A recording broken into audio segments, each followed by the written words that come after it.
For 3, Anand against Jobava. This is the game I picked as my favorite. Yeah, right. So, Jobava with the black pieces, but not wearing the sunglasses. I guess that shows respect to the former world champion. And he's gone for a Philidor defense. So we look at this game. Yeah, that's a present for you, Anand.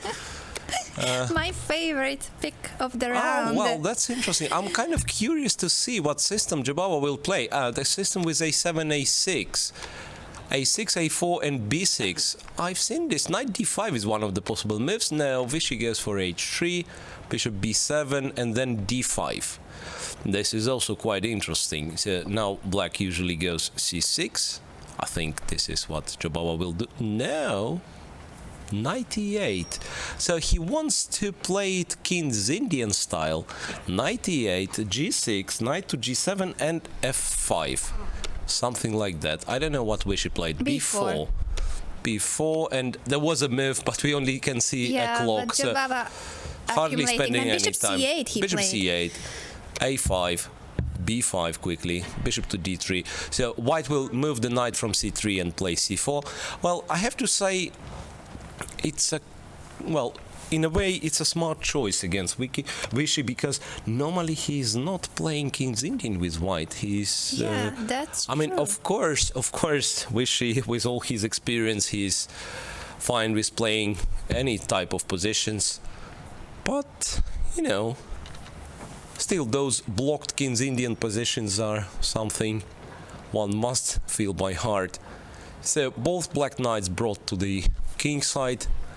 Knight g5. Is he planning to play knight e6 after h6? That's a good question. King h8, sort of a prophylactics, because there was this bishop on c4, somewhat disturbing.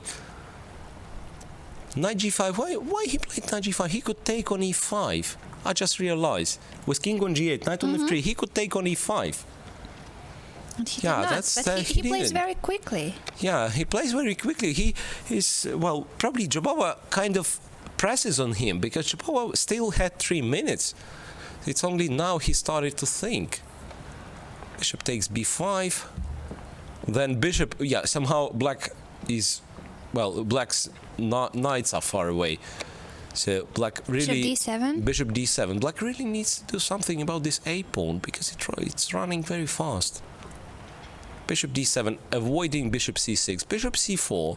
So the bishop is kept to make sure the pawn will be put on a6, right? And it will be threatening.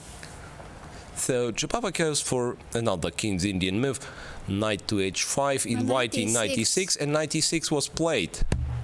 So what's gonna happen now? Knight e6 was played, bishop takes e6, so Jobava keeps the knight on g7, plays c6, and then after ef5, which was just played, well, black gets a very strong pawn center. So some d5 we might expect sooner or later from black. G takes, bishop e2, sort of a prophylactics. e6 pawn might be lost. And a6. What an exciting position. Yeah, but e6 pawn is lost. Black has a huge formation in the center. Yeah. Look, what a center. 2 knights and a bunch of pawns. And white has an a6 pass pawn. That's what he's hoping to do something about, but he can't. He's a pawn down. Bishop f1 played by Anand. So Jobava can start moving his pawns, or just play rook g8. Bringing the rook here. What he's gonna do? Well, I don't know. I think objectively it might be that black is doing great in this position, but somehow it's not easy to play. This a6 pawn is disturbing. Right, knight d7 to protect e5 and to play d6, d5 to start moving the center. Knight a4. What's knight a4? I didn't quite get it, to be honest. Queen c2, double attacking 2 pawns, and he planted knight d4, it seems. No, Jobava is doing great. Yeah. Jobava is doing great, really. Rook g8. So concentrating his forces against the white king. It's incredible how he managed to unbalance the position. Bishop b2, c5, and look at all those pawns. Yeah. Bishop The takes fifth all of four. d4 and cd4. What a massive center it is for Badur Jobava. Queen b3 and now knight c5, I guess. No, knight c5 drops an e5 pawn. So that means Badur Jobava has no comfortable way to protect d5. So those pawns might as well fall one after the other.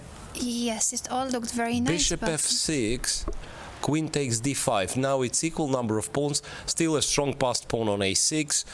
And, well, the bishop on f1 protects white king nicely. Now, after queen d5, I certainly pick white in this position.